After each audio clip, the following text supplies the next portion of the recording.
Siya ang Navy man na nahuli sa lupa. Si dating Lieutenant Senior Grade Antonio Trillanes IV. Thinker, sailor, soldier, senator. Siya ang gringo ng kanyang henerasyon. Ang military adventurist na tila itinulak ng mga pangyayari sa kanyang tadhana. Dating wasak, si Senator Sonny. Wasak. Dating walang sawa sa kudeta. Magandang gabi po mga kapatid. Nandito tayo ngayon. Kasama natin, the gentleman from Caloocan. Nako, ito sinasabi na bagong poster boy of the revolution. Isa sa mga bayaw natin yan. Ay, idol natin to. Idol yan. Nako, mga kapatid, si Senator Antonio Trillanes IV. Magandang gabi, Senator. Magandang gabi, Lord, at magandang gabi sa inyo. Maraming salamat sa oras mo, Senator. Alam ko, medyo busy-busy ka ngayon. Pero matanong ko lang, may isang abogado po na cite in contempt. Kayo po ba agree doon sa ginawa po ng nila Senator Estrada at Cayetano at si Miriam? Dalawang anggulo po yan. Sa pananaw ko bilang senador, I agree with the decision na incite sa for contempt itong si Attorney Aguirre. Dahil hindi naman po, kung ako naman din ay magsasalita at may gagawa sa akin, hindi ko rin palalagpasin. So, we're talking about the institution of the impeachment court, kailangan respetuhin. Ngayon, yung prinsipyo naman behind the action, alam niyo naman, dati tayong nanggaling tayo sa ganyan, tumayo din tayo sa pakikipaglaban sa prinsipyo. So, sa akin I admire yung ginawa ni Atty. Aguirre. At kung ako po yung naging subject ng ganong pananalita, malamang din po, tatayo din po ako at ipaglalaban ko ang aking karangalan at dignidad. Sa tingin niyo ba, tama, hindi mo ba kayo nagsisisi, Senator, na binawi niyo yung motion na hinga ng written interrogative si Justice Arellio? Hindi po, kasi nung panahon na yon, I made that motion. Wala pang planong imbitahin o tawagan si Justice Sereno. So naghahanap tayo ng solusyon. Hindi namin masupina, pero kailangan namin yung testimonya. So pwedeng padalahan. Pero nung nagsabi kasi yung prosecution na gusto nilang imbitahin personal. Kung ganun po, magiging balakid po yung yung motion ko. Kasi mas mataas po yung personal na appearance than yung written. So inatras po natin para hindi po komplikado. Pero ngayon po na hindi rin naman pala nila planong ipresenta, moot na po yung lahat nangyari. Senator, sa tingin mo, pag bumalik kayo sa March 12, ano mangyayari? Pag-uusapan namin na itong, ipapresenta na yung defense. At by then, may decision na kami kung ano yung mga i-admit na pieces of evidence at testimonies para yan naman ang gagawin ng basis ng depensa doon sa kanilang pag-present ng case. Senator, nagbawi na po ng ibang articles of impeachment yung prosecution. Tingin mo ba game over na to, Senator? Game over in whose favor? Mukhang in favor of the defense. Hindi po, kasi sa position ko, pananaw ko, yung nakita ko sa Article 2, kailangan po ng paliwanag ni Chief Justice ng defense panel, paano nila ma-explain kung bakit hindi na-deklara yung mga milyones na po na nakita natin. Senator, ikaw ba hindi mo tinatago yung bias mo? Kasi obviously, you're no great friends with the former president, no? At pag tinahitahi natin to, doon nga konektado yung ang subject ngayon na impeachment, Well, of course, bilang Senator Judge, you must appear non-biased. May mansa ka na, Senator, kumbaga, di ba? Paano kaya yun? Sa totoo lang, lahat naman ng senador, meron niyang bias. Kaso, ang importante dito is, nung sinimula natin yung trial, we came in with an open mind. Na tipong hindi sentensyado na. So, yan po ang ginawa natin. Kasi, magpapanggap lang naman yung magsasabing pumasok ka rito na talagang hindi mo alam yung nangyari. Lahat naman po tayo, we were not born yesterday, and we are very much in the know of what happened the past 9 years of GMA. Boom, tarat, tarat. Subiri, subiri. Boom, boom, boom. We have formed our individual biases, pero nung kami bilang West, kailangan, sige, tignan natin. At isi-set aside ko muna yung bias, tignan ko kung talagang may pagkakasala nga ba si Chief Justice Corona. Senator, hindi mo ba Makati yung robe? Hindi, actually ito yung bagong robe. Medyo malambot siya. Maganda. Yung una yung pinasuot yata sa inyo, malaki masyado, di ba? Malaki at mainit. Mainit. Mainit, oo. Senator, paki-explain nga sa akin, Kunyari, pag nag-privilege speech si Miriam Defensor Santiago, ano yung nagiging atmosphere doon sa floor? Kasi kung sa TV lang, ako nararamdaman ko yung tension talaga. Ano pa kaya pag nandun? Kung ano yung nararamdaman nyo sa TV, ganun din yung nararamdaman sa floor. Napapatingin ba siya sa inyo? Si Miriam? Hindi naman kasi nakaharap sila doon. Pero pagka ordinary legislative sessions, hindi naman ganyan din si Senator Santiago. To her credit, she's very friendly pagka hindi Saka nagpiprivilege speech. napalita lang dati di ba nagka-clash kayo siya? Hindi, kami. hindi. Paliwanag ko. Ito yata. Oo. Tinawag lang siya the handsomest legislator standing in the House. Right? Oo. Well, ano yun, ano? Siyempre, kuwan yun. Before Bumaba that, ba yung puso niya nun, yung narinig? hindi naman. Hindi, siyempre, of course, we're flattered. Pero may, ano nga yun eh. I was the only one standing, so I was the handsomest. So, kuwan yan. Pero ang point doon is, prior to that, medyo may differences din kami ni Senator Santiago. But when I came in as a neophyte na wanting to learn and willing to learn. And sila yung mga batikan na senador. Gusto natin malaman kung paano ba ang legislative process at kalakaran din sa Senado. So, ganun po ang aking naging approach. I look at almost everybody as mentor and yun po ang naging ano dito. Kaya very cordial po kami sa isa't isa. Contrary to the public perception. Sino po yung mga medyo naging kaklose yun na senador so far? Senator Cayetano, Senator Pimentel, Senator Escudero. So, yan yung medyo ano. And eventually, dati ko namang kasama sa, fellow alumni na sila Senator Lacson, Senator Honasan. And eventually, I got to be friends with everybody. Nagtatawagan mo ba kayong Bok? Ay, no. Ako, sir, ano, kasi that's upper class sila. Yan. Yan yung pinakang pangungupo ng PMA graduates eh. Sir. Nagsasalute pa rin kayo? Ano, no. Hindi na.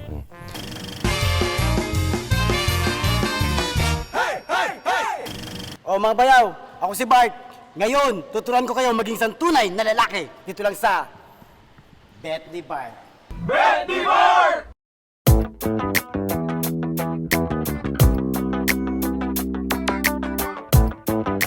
Ito si Edwin, bet ko. Kasi siya ang bruce ko sa grupo namin. At mabangis. At magaling siyang lumusot kahit saan parte. Di ba, Tol? Tara, lumusot ako.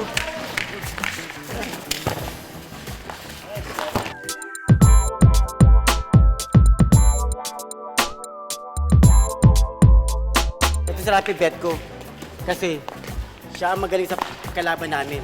Hindi mo, puro tato. Yan ang bet ko eh. Di ba, Tol? Tara, galing mo mag-shoot ah. Tara! Ito kay tubig, bet ko. Kasi ito pang patanggal uhaw sa mga bayaw ko. Lalo na sa pag-basketball natin ng mga... O, Tol! Tara! Salamat! O mga bayaw! Yan ang bet na para sa inyo, para kayo mag-isang tunay na lalaki. Dito lang sa Bet ni Bart.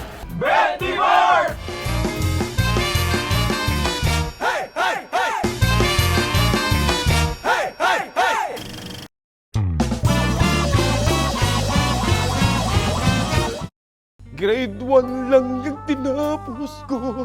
No read, no write pa ako. Paano na ang buhay ko? Sama mo yan. Makanta-kanta ka pa dyan, bagal-bagal mo magtrabaho. Ang lakas mo kumain. Parang hindi nyo ako tunay na anak ah. Lagi nyo akong ginaganyan. Di nga ba? Ampun ka nga lang eh. Kung nabubuhay lang Trabaho ka si na. ina, di mo ako gaganyanin. Pati sa pag-aaral, napaka pabalik-balik. Sige, tuloy mo yan. Mamaya magplansya ka. Ang sama mong ama. Sana flinas mo na lang ako sa Inidoro.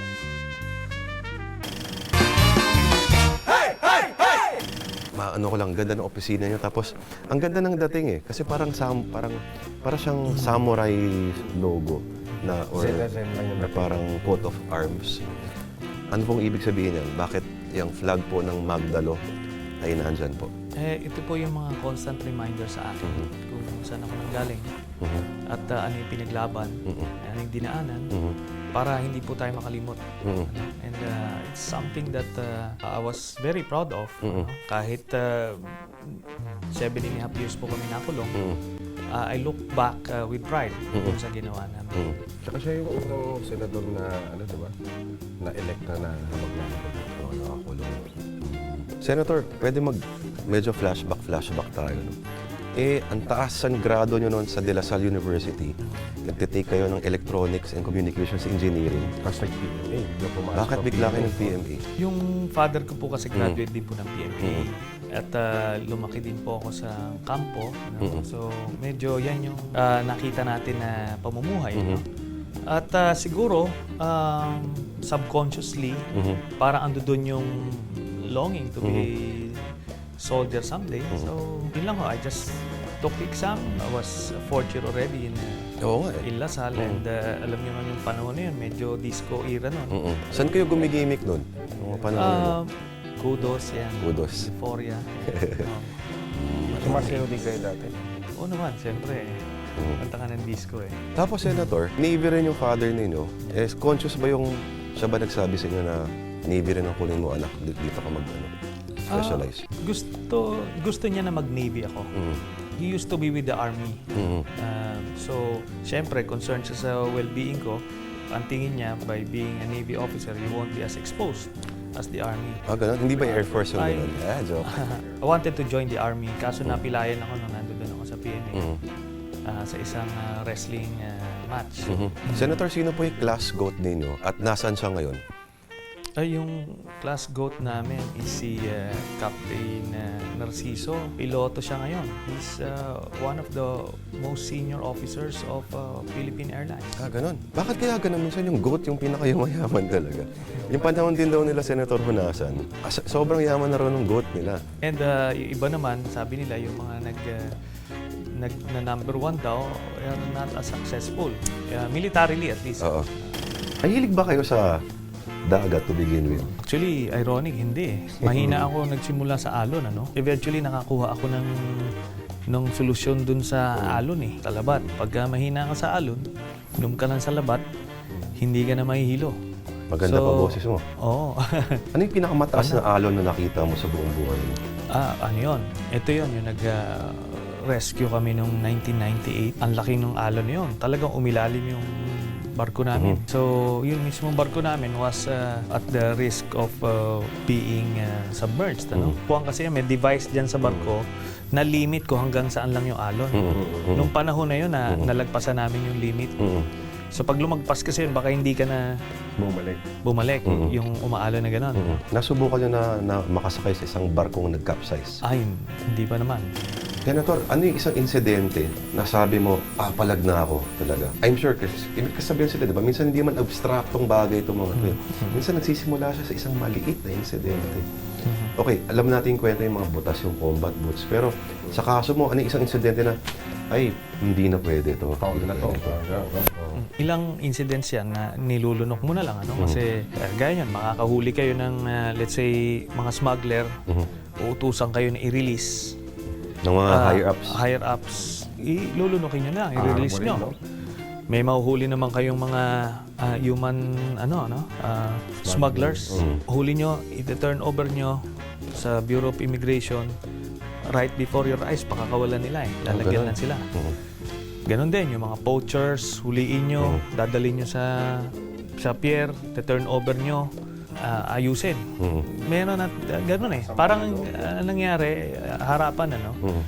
So, yan na, tinatanggap lang natin yan. And nung naging procurement officer ako sa Zambales, nagkaroon ng incident kasi nilinis namin yung procurement office, ano. Talagang public bidding, transparent lahat. Ngayon yung mga dating nagmo-monopolize ng mga bidding, hindi na sila makaporma, hindi na nila monopolize. So, ang ginawa nila, inintriga nila ako para lang matanggal ako, tanggalin. Nung balitaan ko yon, pinuntahan ko yung dealer na yon. At namura ko. Ano? At dinala ko siya dun sa mga commander. Pinaamin ko siya kung totoo yung kinakalat niya. Sinabi niya, hindi. Paano niyo pinaamin? Curious Sinabi lang ako. ko, sabihin mo nga sa kanila kung totoo yung sinasabi mo. Hindi ho totoo. Sabi ko, di ba binigyan mo ako ng sobre? Tapos sinoli ko siya, anong ginawa ko sa sobre? Sinoli niyo po. O yun. Sabi ko, narinig niya yan.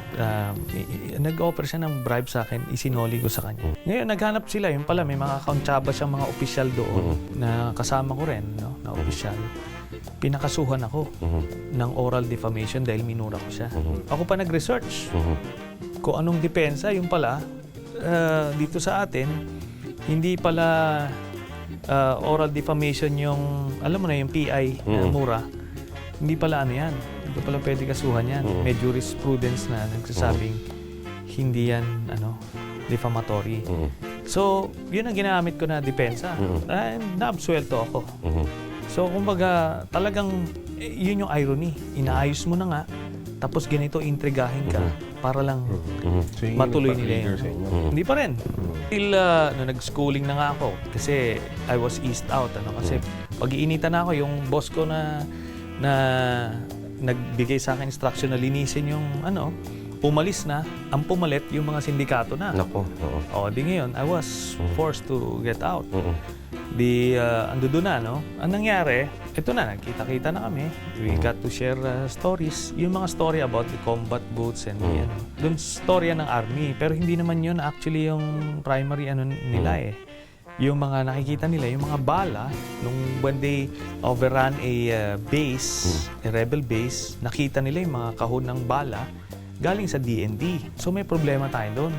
Bakit doon ang gagaling yung bala ng kalaban? Baka naman nakuha in combat. Hindi kaya, Senator? Hindi, mga kahon-kahon eh. Yung mga, ano na talaga yon? Is either binibili nila or ibinibigay sa kanila, either way may problema tayo doon. So we got to share our own stories sa Navy, Bastoria, Air Force, Bastoria. Sa pabahay Pero itong nag-trigger is yung inutusan yung ibang kasama namin na maghagis ng granada sa mosque. Mosque sa Davao. Ang gustong mangyari is paglaban-labanin yung mga Kristiyano at Muslim para makagawa sila ng senaryo. So therefore, makakakuha sila ng pondo. Hindi na pwede yun. Di ba? Kumbaga yung nangungurakot ka as it is, mabigat na yun. Pero walang namamatay doon, napiperwisyo. Pero itong ginagawa nyo, iba na yan. Sabi ko nga, yung corruption na nagbebenta ng bala barel, nakakapatay na eh. Dinala ko yan mismo kay GMA. Sinabi ko sa kanya yun. Yun ang problema, wala siyang ginawa doon. Kasi gusto kong makausap para malaman ko kung kasabwat ba siya ron o senaryo lang ng mga general. The way she reacted, I was convinced na kasangkot siya doon. Sabi ko, hindi pwedeng may presidente tayong ganyan. Dapat pinoproteksyonan niya yung mga kababayan natin, hindi yung pinapahamak. Hanggang ngayon ba, naniniwala ka pa rin sa the most corrupt president in your own words? And even siya siguro, hindi niya i-dispute yun eh. Magandang makapanayam din natin sa... Ibig sabihin ba nito na, okay, andito na kayo, senador na kayo ngayon. Armed struggle is out of the question already. Definitely kasi ganito yan, andito ako sa posisyon na mag-impluwensya ng policies. Kung may hinaing yung mga kapwa ko sundalo, pwede kong rektahin kay Presidente Aquino. And I do that. Sinasabi ko sa kanya, ito yung reklamo ng mga sundalo, gano'n. Kung ma-action na naman, wala namang problema, di ba? So, noon kasi wala kang boses.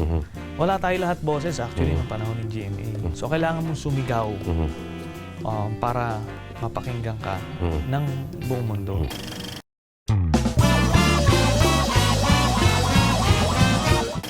Uy, sana mahirap. Lagi na lang ako Kapakaw ng mga tumpulo ko. Ba't nakakalat dito mga sapatos? nagpupolo pa kayo. Dito lang naman kayo sa bahay Sa bahay. Pagkayabol ako sa Rockwell. Eyeball kapag nalalaman. Mamaya na yan. Pang-ukay-ukay lang yan eh. Kung dito lang sana si Inay, hindi ako ginaganito. Reklamo ka pa. Sige na. Unahin mo na yan. Wala ka talagang kwentang ama. Sana pinigilan mo na lang para hindi na ako nabuhay sa mundong ito. Ako'y isang anak mahirap. Grade 1 lang ang inabot ko.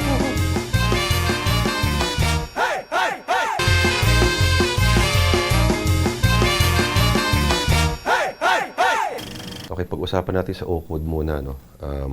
Hanggang ngayon, wala kang regrets doing it, pati yung Peninsula. Wala. Wala. Walang regrets. Sa tingin niyo, bakit hindi niyo nakuha yung, considering, no, na surveys are against GMA. then GMA, di ba? Hindi ba dapat nakuha niyo yung simpatya ng taong bayan? Bakit kaya wala tayong ganun nakita na parang outpouring in the streets? Naguluhan yung mga taong bayan dun sa ano. Hindi ganun kasi yung kababayan natin eh. Kailangan talagang soak sila dun sa information, dun sa issues before they can react. Kasi ito yung sinasabi namin, very complicated eh. Hindi kami makakonect.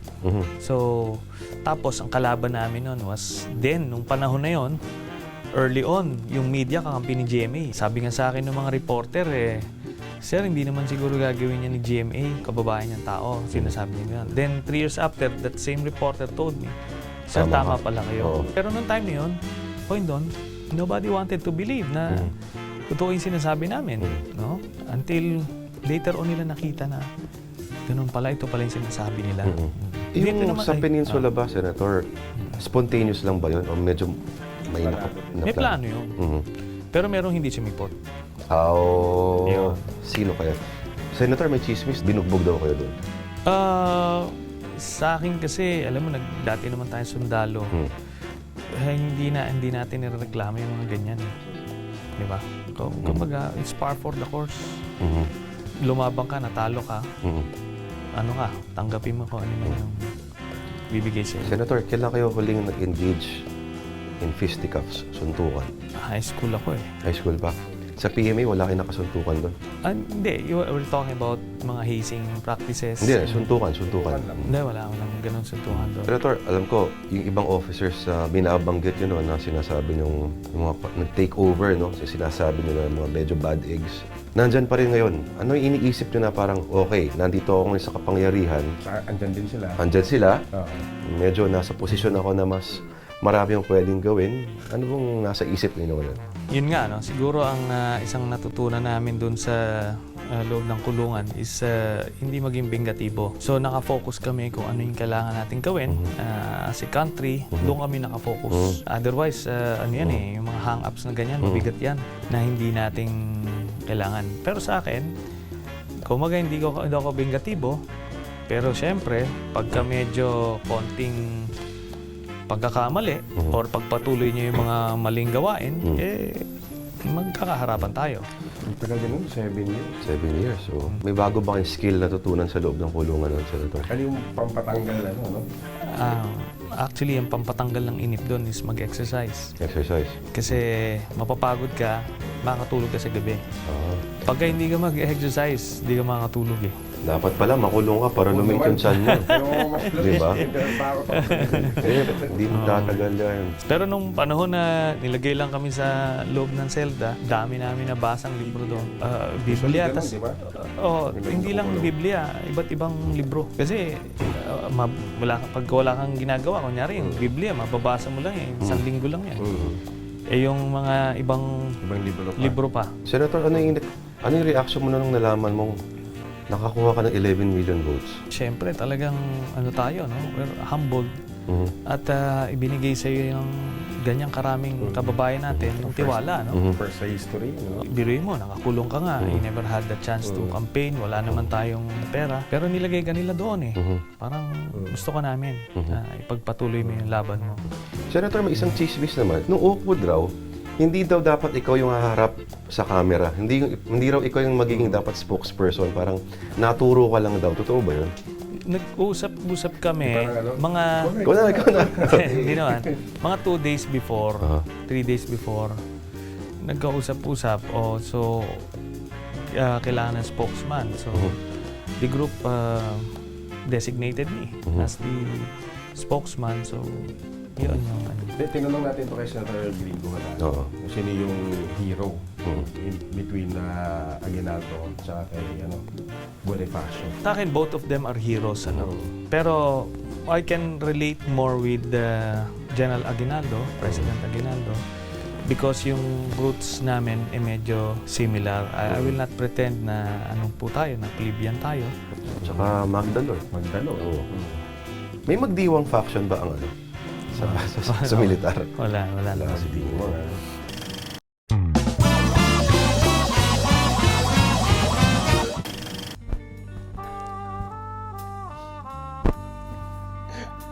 Dad, alis na naman kayo.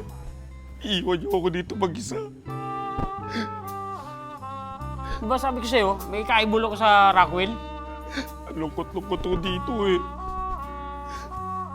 Reklamo ka ng reklamo. Anong susunod sa sabihin mo? Paplasan na lang kita sa Inodoro para hindi ka na nabuhay. Gusto ko lang naman ho sabihin. Dad, ingat Sige. po kayo. Dad, I love you.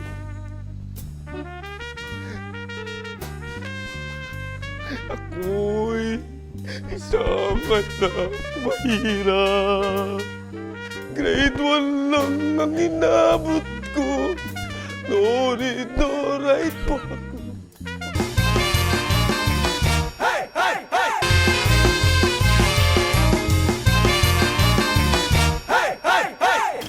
Pero di ba, Senator, sinasabi na may kasabihan yung writer na si Ernest Hemingway minsan.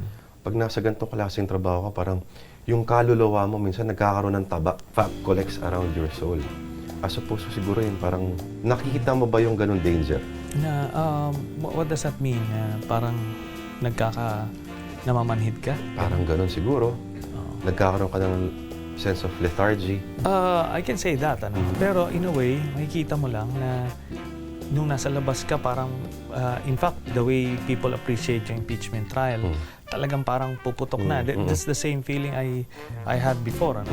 Pero ngayon, pag nakikita mo, iba, na tipong, teka muna, darating tayo dyan, parang gusto mo sabihin sa kanila na hinahinay, there are ways of doing it. Kasi ang politics, ang sinasabi nga nila, politics is the art of the possible. You accomplish the mission through different means. Hindi ka ba nababagalan sa sistema ng legislatura? Napapagalan talaga. Sabi ko nga, sa amin, we're used to doing things na mabilis, ano? Na tipong, isa lang nagdi-decision dyan. Everyday decisions are made. Pero dito, hindi. It's a democratic process. Kailangan mag-approve lahat, majority, then ganon. So, maganda naman yon kasi nobody has the monopoly of knowledge. Maaring, kunyari, maayos nga itong mga tao nito. Pero in the future, kung may mga malusutan tayo ng mga may itim ang budhi, mapapalusutan tayo ng hindi magandang batas. Ano? So, with this process, it guarantees na yung lalabas na batas, ikabubuti ng kababayan natin. Senator, sorry for bringing this up. Ano? Alam ko na mayapa na siya. Pero yung kay Angie Reyes ba, in hindsight, parang sa tingin mo ba, masyado ka naging harsh sa kanya? Particularly, parang ikaw pinipinpoint ng ibang mga tao doon sa nangyari.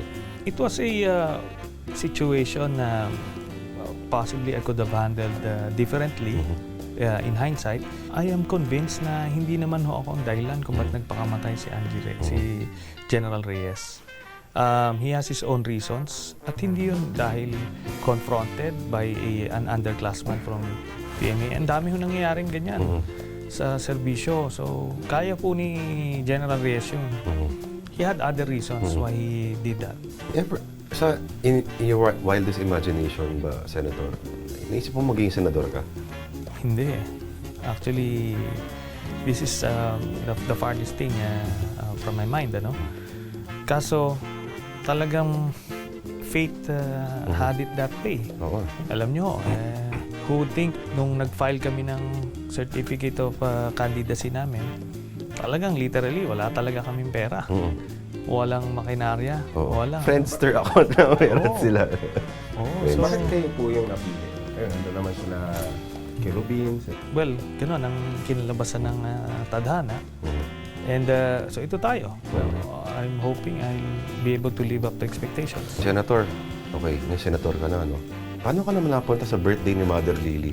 Alam nyo kasi si Mother Lily, medyo rebelde rin yan eh. Nung panahon ni GMA, talagang lumalaban yan siya. Sinuportahan niya si FPJ, tapos talagang sinuportahan niya ako. She wanted me to win. Pumupunta yan dun sa Bonifacio, Talaga. Fort Bonifacio. And Hindi kaya parang dinala niya yung... may pagnanasa lang siya sa inyo, Senator. Inoferan ba kayong gawin yung... Tinawag nga siya the latest legal baby. Antonio Trillanes.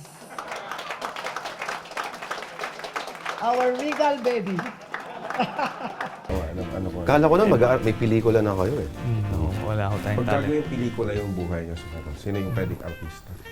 She was offering me that kasi sinasabi ko, wala pa ko pa naman hong maganda tayong nagawa para sa bayan natin. Saka na lang ako pag meron na. Inoferan talaga pala. So, Sayang yun, action film yun sana yun, Senator. sabi ko nga, kung buhay ko yung gagawin, baka love story yung lalabas eh. Ano kayo magandang title nun? Basa sa dagat. Meron na pala nun. Meron. How does the term re-election sound to you? Itong 2013, I will have to subject myself to that. And- Subject no? Oo. Parang papahirapan ko sarili ko sa re-election. Bahala na yung taong bayan again. I was invited formally by the President to join the administration slate. Pero hindi pa rin ako magsasama sa ibang partido. Ano lang, guest candidate ng Yes, ka. Presidente. Paano kayo nagre-relax, Senator? Yan, nag-exercise. Yan yung pinakang pag-distress natin. And nagbabakasyon kami ng pamilya. Kung saan, para just to get away. Kailangan yun eh. Otherwise, baka ma-stroke na lang tayo dito. Masyado natin kinuha. Senator, bakit hindi nagkaroon ng Antonio Trillanes V? Panganay niyo lalaki si Francis Seth. Bakit hindi mo ginawang the fifth? I don't know, parang yun lang napag-usapan namin ng wife ko. It's a good name. Pwede ka anak ulit. Pwede pa. Okay, Senator, maraming salamat. Ay, thank you very much. Salamat sa oras. Yan mga tol, Senator Antonio Trillanes. Usap tayo, sir.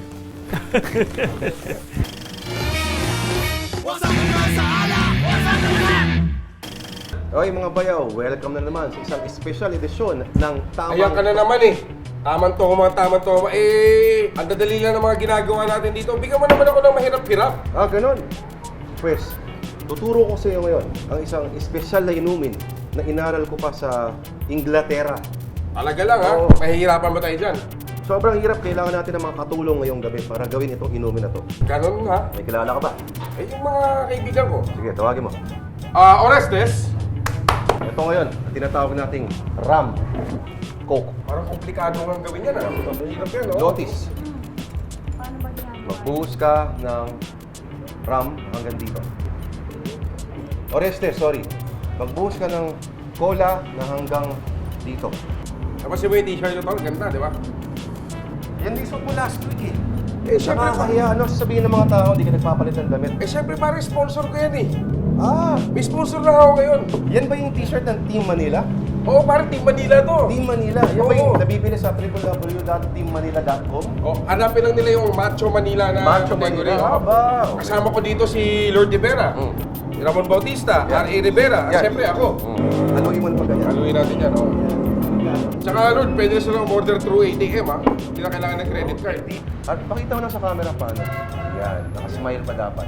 Ngayon, sa isang baso, bubuhos tayo ng Yelo. So, damihan ng yelo. Yan. Matinding buhos ang mangyayari yan. Ayun, mixer. Yan ha. Yan ang sinasabi ko dyan. Ano naman kinalaman na itong kalamansi dyan sa rampok na yan? Dadagyan pa natin ng konting cola sa taas. Higaan natin siya ngayon ng calamansi. Kalamansi. Calamansi. Ilang kalamansi? Asim, mga dalawa. Kasi puro tamis to eh. Alam mo naman, ang panlasa lagi ay lagi dapat balance eh. May alat, may tamis, may asim. Yan. Okay. Kuha mo ngayon yan dun. Sabi mo sa akin kung napakasimple lang yung drink na yan. Hirap-hirap gawin ha. Ang sarap. Sarap. Tama-tama to sa ating mga bayaw. Ano? Insultin mo pa ako ngayon. Kaya mga bayaw ha, isang edisyon na naman ng Tamang Toma, Rum Coke o Rum Cola. Ito lang po yan. Tama. Okay ba? Delikado gawin ito, Lord. Hirap yan. Parang Hirap kalimutan yan. ko nga paano siya gawin. Hirap nga yan. Rum Coke.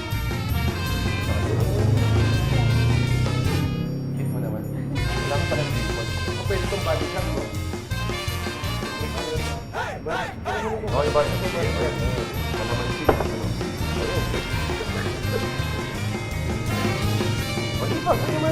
Ay, pwede nga siya ipan. Ayun, parang bigay sento. What's up, everybody? Good evening. What's up, everybody?